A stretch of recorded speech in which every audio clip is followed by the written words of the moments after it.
Microsoft, Qatar's sovereign wealth fund, and SoftBank invested over $450 million into the sexiest promise since the internet. Wannabe entrepreneurs poured millions into it as well. What promise? Well, imagine being able to ask AI to build any app or software, just with a few prompts like on ChatGPT. You'd be rich, right? Well, this was Builder.ai's promise, and it was all smoke and mirrors, and a lot of people fell for it.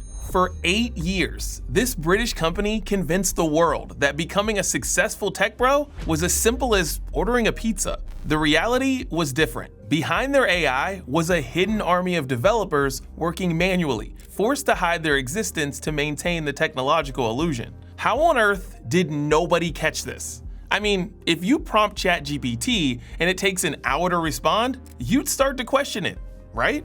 And I'm not even talking about the financial auditors yet.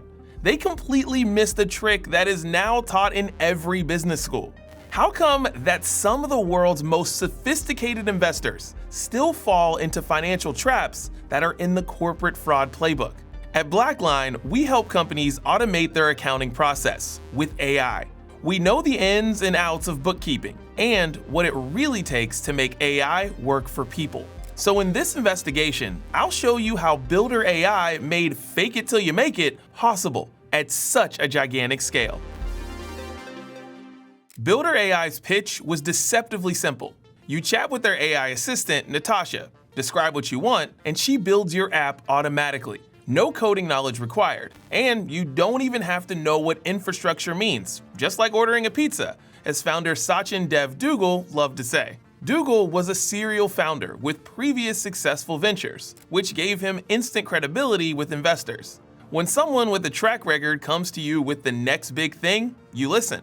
He styled himself as the chief wizard, and he truly was a master of tech storytelling. He has this ability to take complex software development gibberish and make it sound effortless to investors who had never written a line of code. When somebody doesn't know how to build software, they don't know how to deploy it. They don't know how it scales. They don't know the service partners they need to go to. They don't know they need to go to Azure.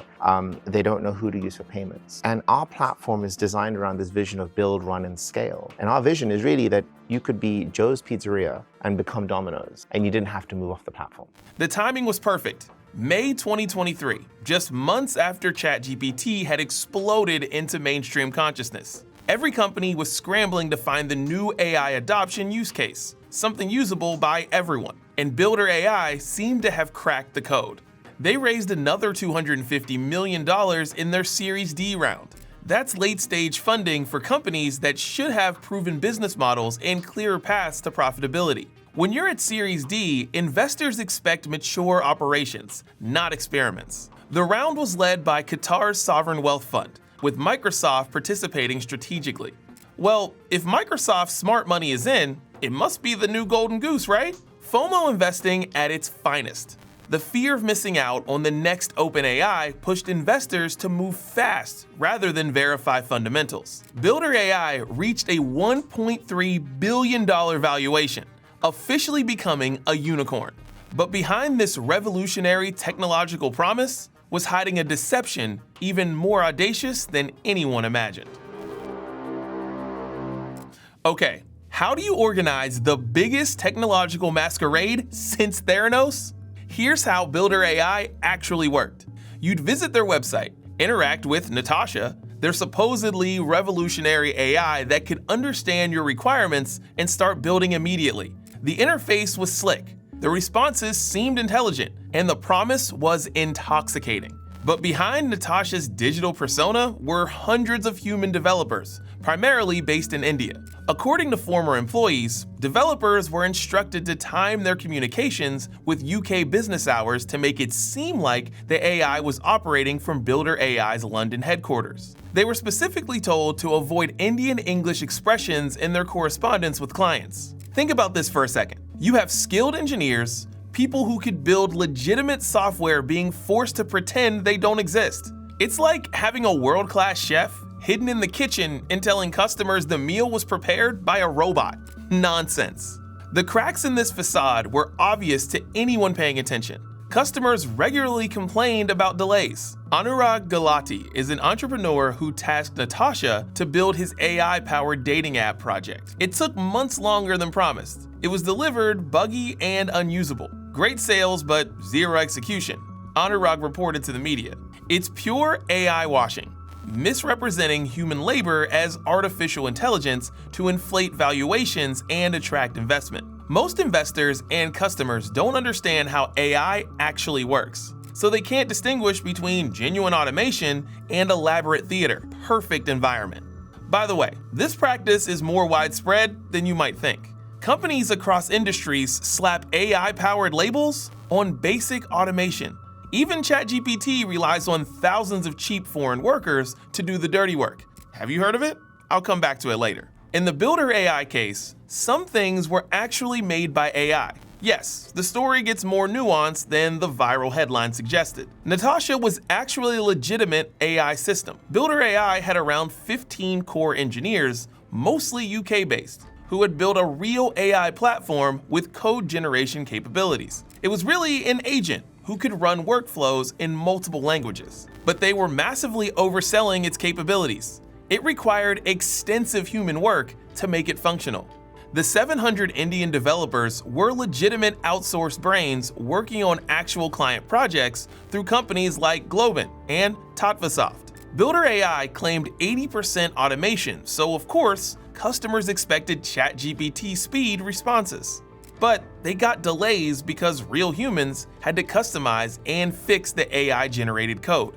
The company was caught between having genuine AI capabilities and promising something far beyond what the technology could deliver. This says a lot about the current AI landscape. The tech is still a black box for a lot of people. It's hard to assess if what's promised is actually possible. In this case, the company had a real AI, yet misled customers about its limitations. But lying about technology is just the visible part of the iceberg. The financial deception underneath is even more crazy. Customer complaints were escalating, but the revenue numbers kept climbing. Yet, the company was burning through cash at an alarming rate. By February 2025, Builder.ai's investors had lost confidence in their chief wizard. They made a crucial decision: remove founder Sachin Dev Dugal as CEO. They brought in Manpreet Ratia, a managing partner from Jungle Ventures, one of Builder.ai's own investors. But Ratia's goal was more than growing the company. He was brought in as a corporate detective to find out what was actually going on. Within weeks, he knew something was deeply wrong. The financial projections seemed disconnected from reality. The company had operated without a chief financial officer for 10 critical months. Nobody was responsible for managing the financial part. In March 2025, Ratia commissioned an independent internal investigation. The audit results would unravel 8 years of deception. Investigators discovered a pattern of transactions that made no economic sense. Builder.ai was billing huge amounts to another company called Verse Innovation, a massive Indian social media firm. But strangely, Verse was billing Builder.ai almost exactly the same amounts for different services. This is when the investigators realized they were looking at something called round tripping, one of the oldest accounting fraud techniques in the book. Here's how it works. You find a friendly company and start billing each other for services. Builder.ai bills Verse $10 million for AI development. Verse bills Builder.ai $10 million for marketing consultancy. On paper, both companies just generated $10 million in revenue. In reality, the money just went in a circle. From 2021 to 2024, Builder.ai and Verse had exchanged approximately $60 million in these reciprocal payments. Bloomberg later reported that the timing of invoices was carefully coordinated to avoid suspicion, but the mathematical precision was the smoking gun. Now, to be fair, Verse called these claims absolutely baseless and false, saying everything was legit and audited. But for the new CEO's investigators, the timing of the money moving back and forth was a massive red flag that couldn't be ignored. Builder.ai had been claiming $180 million in revenue when the actual figure was around $45 million. $220 million claimed in 2024 versus $55 million in reality. Builder.ai had been systematically inflating its core business metrics by 300%. This is where investigators discovered a trick straight from the corporate fraud history. That round-tripping technique has been used, rinsed, and repeated since major scandals like Enron and WorldCom. Every business school teaches these cases as cautionary tales. Yet, here's a unicorn startup backed by Microsoft and sovereign wealth funds using the same old tricks. Ratia's investigation had opened Pandora's box, and now begins an avalanche of consequences that destroys human lives as well as an entire sector's reputation. Once the financial fraud was exposed, the floodgates opened.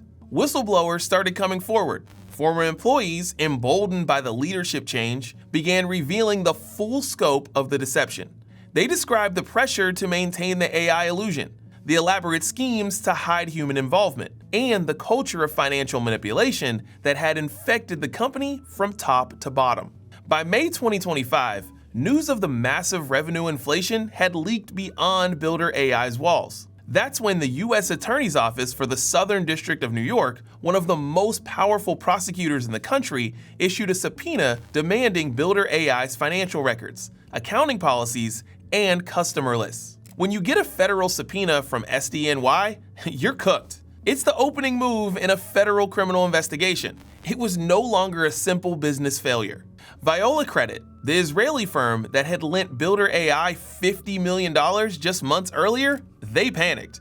They realized they had been fooled too, so they declared Builder.ai in default and seized $37 million from the company's bank accounts, an electronic transfer that killed the company instantly. Builder.ai went from unicorn to bankruptcy overnight. With most of their cash gone and only $5 million left in restricted accounts in India, Builder.ai couldn't even make payroll. On May 20th, 2025, CEO Ratia gathered the company's global workforce for an emergency town hall. In 30 minutes, he delivered the news that would end 8 years of deception. The company was insolvent, was filing for bankruptcy, and everyone was being laid off immediately. Builder.ai's 1,000 employees across 5 countries just learned they had no jobs. Skilled developers, project managers, salespeople, suddenly unemployed with no warning. Imagine being one of those 700 developers. You have years of real experience, but how do you even explain on your resume that your job was to pretend to be AI? Hundreds of customers who paid up front for applications that will never be finished are filing lawsuits. Small business owners who trusted Builder.ai with their digital transformation are left with nothing. No code, no support, no refunds from a bankrupt company. Investors realized their hundreds of millions were gone. And the ripple effects of Builder.ai's collapse is reshaping an entire industry. This collapse has triggered an accountability reckoning. Suddenly, investors and customers are asking harder questions about AI claims across the entire tech industry. The regulatory response is global and swift. The U.S. Securities and Exchange Commission is using Builder.ai as a case study for new AI washing enforcement actions. The European Union is accelerating its AI Act enforcement mechanisms. Even Singapore is requiring more transparency about human involvement in AI-powered services. Remember that OpenAI headline about the hidden human workers? They relied on a Kenyan workforce paid less than $2 per hour to make ChatGPT less toxic and biased. They were paid to spot examples of violence, hate speech, sexual abuse, and label it as such. But it took an investigation by Time magazine for the general public to be aware of it. Now OpenAI openly acknowledges that their AI systems require extensive human feedback and training. They don't hide the fact that real people are labeling toxic content, rating responses, and continuously improving the models. Human involvement is a part of the process as they discuss their research papers. Companies are now expected to clearly distinguish between what's automated and what requires human involvement. The days of claiming vague AI automation without detailed explanations are ending. Microsoft, burned by its Builder.ai investment, has established new technical due diligence requirements for AI partnerships. The venture capital world is experiencing its own reckoning as liquidity providers demand more rigorous due diligence processes. Builder.ai's collapse is marking the beginning of a new era of AI transparency. This shift represents exactly what companies like BlackLine have been advocating: AI that's transparent about its capabilities and honest about where humans remain essential. BlackLine's approach to financial automation shows how AI should work, enhancing human expertise rather than hiding it, providing clear audit trails, and maintaining rigorous financial controls. Builder.ai is a cautionary tale about what happens when technological hype meets financial deception. But it's not like it never happened before. In 2001, Enron was the 7th largest company in the US, and it was all fugazi as well. If we can't spot such an enormous lie, will this happen again? Take a look at this video we made recently.